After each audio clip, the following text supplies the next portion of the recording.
Good evening, visitors. Welcome to the Australian War Memorial's Last Post ceremony.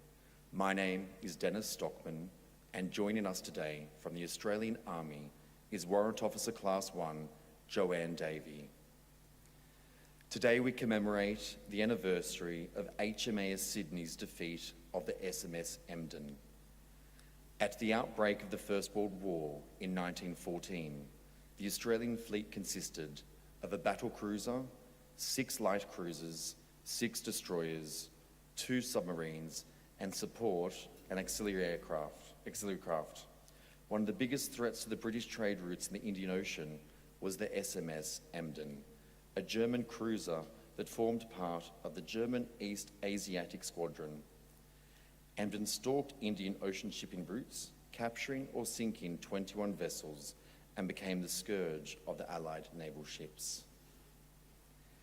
HMAS Sydney was escorting the first convoy of Australian and New Zealand troops to Egypt when it received news of a strange vessel close by on Direction Island in the Cocos Islands.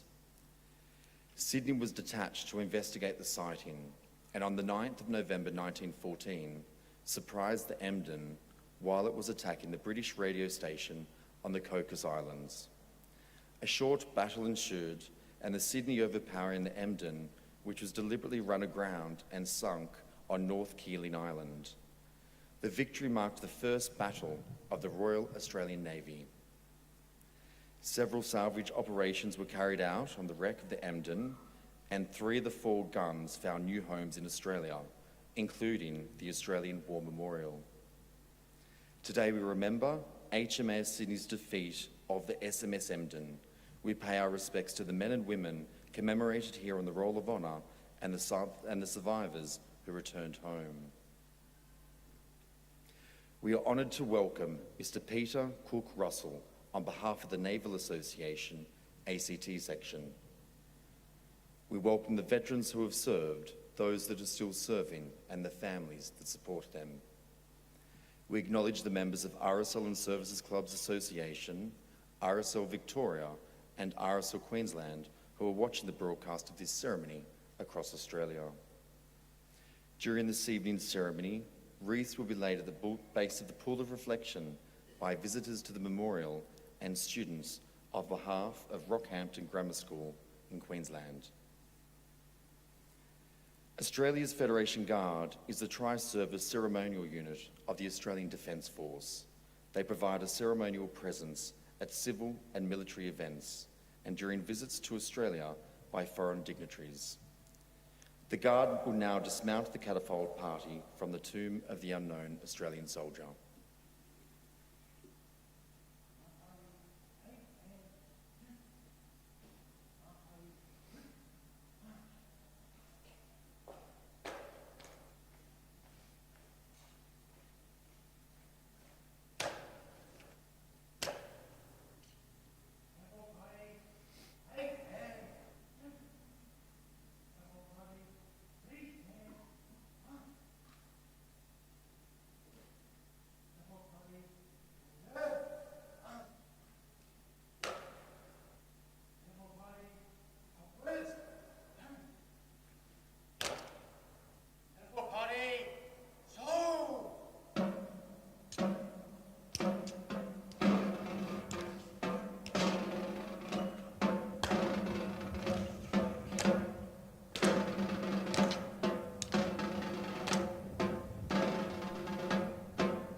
If you are able, please stand and join in singing the national anthem.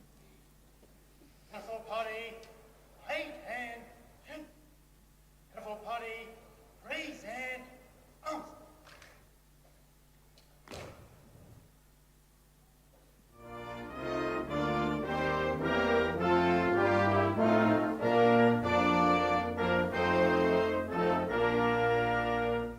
Australians, oh, let us rejoice, for we are young and free.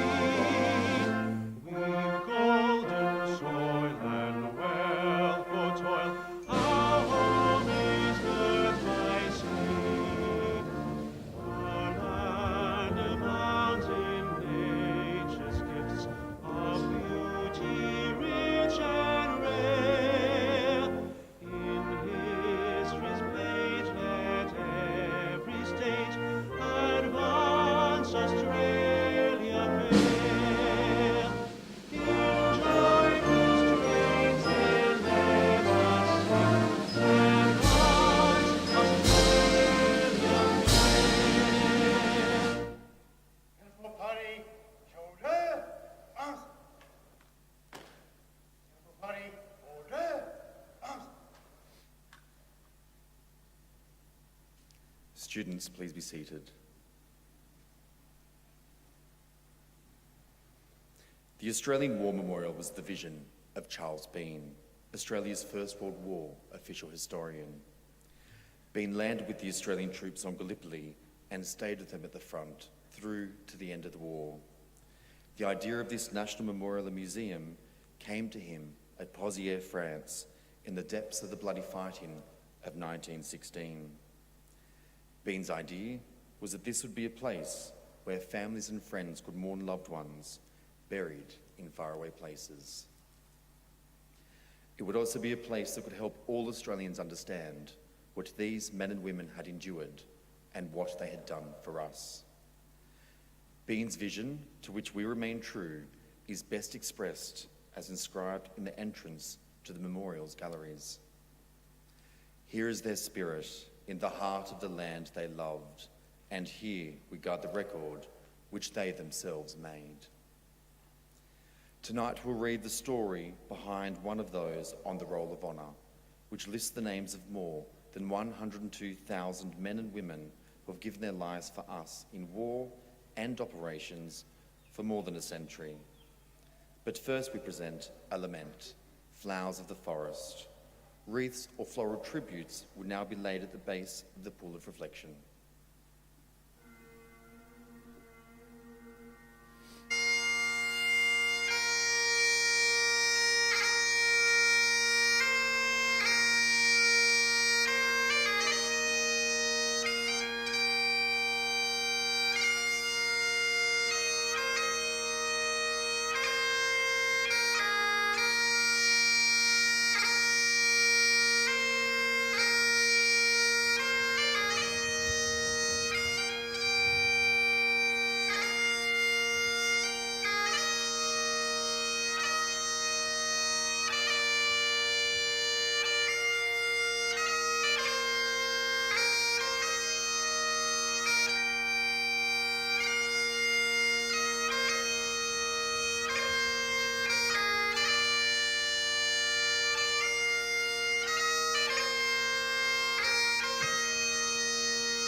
Today we remember and pay tribute to Boy First Class Ronald Rothsay Wright.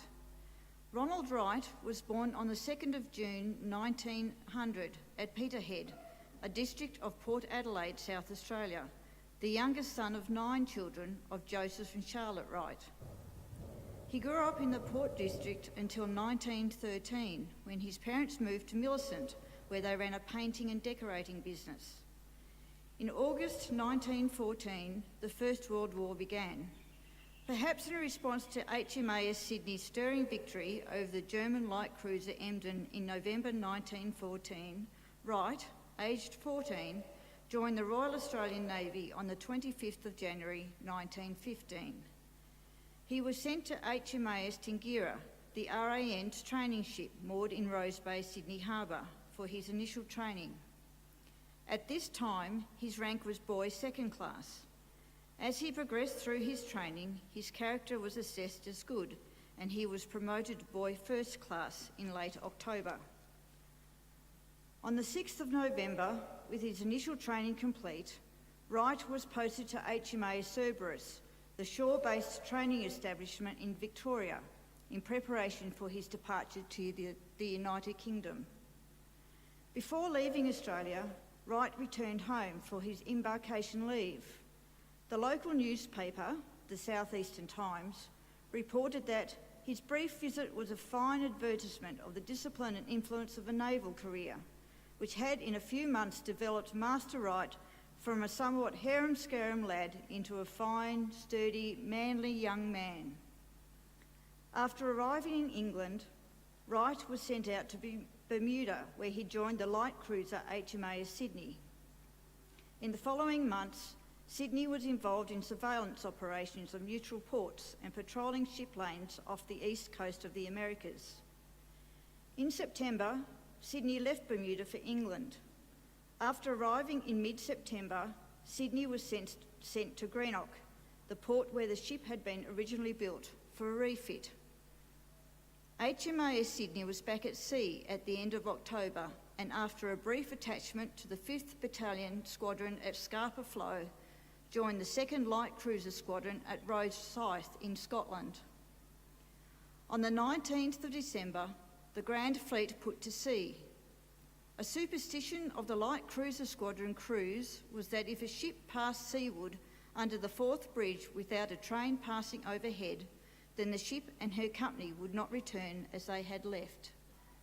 As it happened, there was no train crossing the bridge as Sydney passed beneath it, and the ship's company wondered how the bad luck would present itself. After participating in exercises at sea, Sydney, along with its sister ship in the squadron, HMAS Melbourne, HMS Southampton, HMS Dublin and 4 destroyers, were ordered to patrol off the Norwegian coast to intercept enemy vessels that were reportedly heading for Germany. On the 21st of December, off Norway, the group encountered extremely bad weather. The seas were so rough that the destroyers had difficulty in keeping station. Damage to the rudder of HMS Host resulted in a collision with HMS Negro. The stern of Host sank, and a depth charge that was washed overboard detonated under Negro, which stove in a section of the hull, fatally damaging the ship. 51 officers and ratings were lost.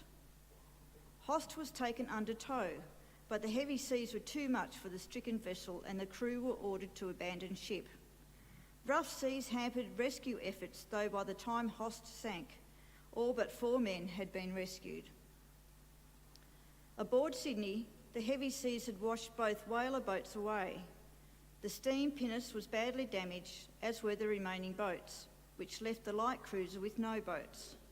One sailor had a lucky escape when he was washed overboard by a wave, only to be washed back aboard by another as he went over the side. Sydney took further damage when her waist awning was torn away. Wright was a member of the party sent to lash down the loose awning, and as the men struggled against the elements, a huge wave hit the ship, sweeping all from their feet. Wright was carried across the deck, his head crashing into a projectile rack, fracturing his skull. The report in the official history stated that death was instantaneous, but a letter from Sydney's chaplain, Father Vivian Little, to Wright's parents outlined the story of their son's passing. The injured men were removed to the hospital, where 2 surgeons rendered every available aid possible. The injuries your son received were in his head and one leg, his skull being fractured. He never regained consciousness, and at about 10 o'clock that night, he succumbed to his injuries. Ronald Wright was 16 years old. The seas had still not finished with the Australian light cruisers. Aboard HMAS Melbourne, 2 sailors, signalman Ernesto Campanolo and able seaman William Watson, were swept overboard and lost. Sydney returned to Rosyth on the night of the 21st of December. Wright's remains were taken ashore and he was laid to rest in the South Queens Ferry Cemetery near Canberra. A private headstone was erected by his shipmates over the grave. His name is listed on the Roll of Honour on my right, among almost 62 Australians who died while serving in the First World War. His photograph is displayed today beside the pool of reflection. This is but one of the many stories of service and sacrifice told here at the Australian War Memorial.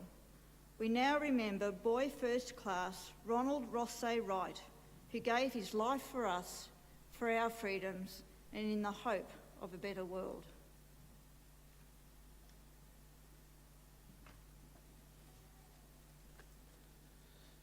Please stand for the reading.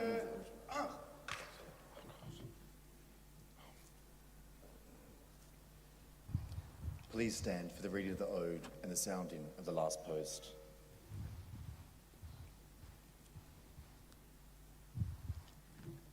They have no grave but the cruel sea, no flowers lay at their head. A rusting hulk is their tombstone, a fast on the ocean bed. They shall grow not old as we that are left grow old. Age shall not weary them nor the years condemn. At the going down of the sun and in the morning we will remember them. We will remember them. Telephone party, raise hand.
Lest we forget.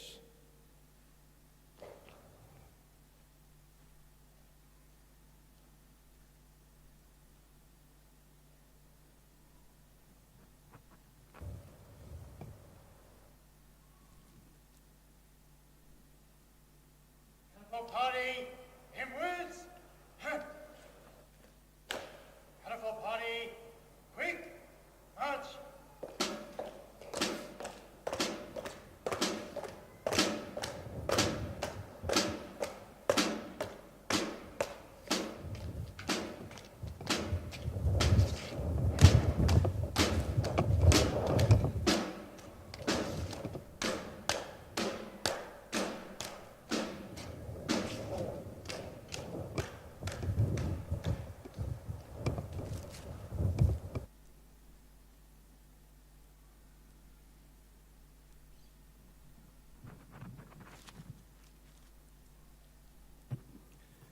We leave you this evening with the words of the memorial's founder, Charles Bean. Many a man lying out there at Poziere or in the low scrub at Gallipoli with his poor tired senses barely working through the fever of his brain has thought in his last moments, well, it's over, but in Australia they'll be proud of this. Ladies and gentlemen, girls and boys, that concludes the last post ceremony. We thank you for visiting the Australian War Memorial and we wish you all a very good evening.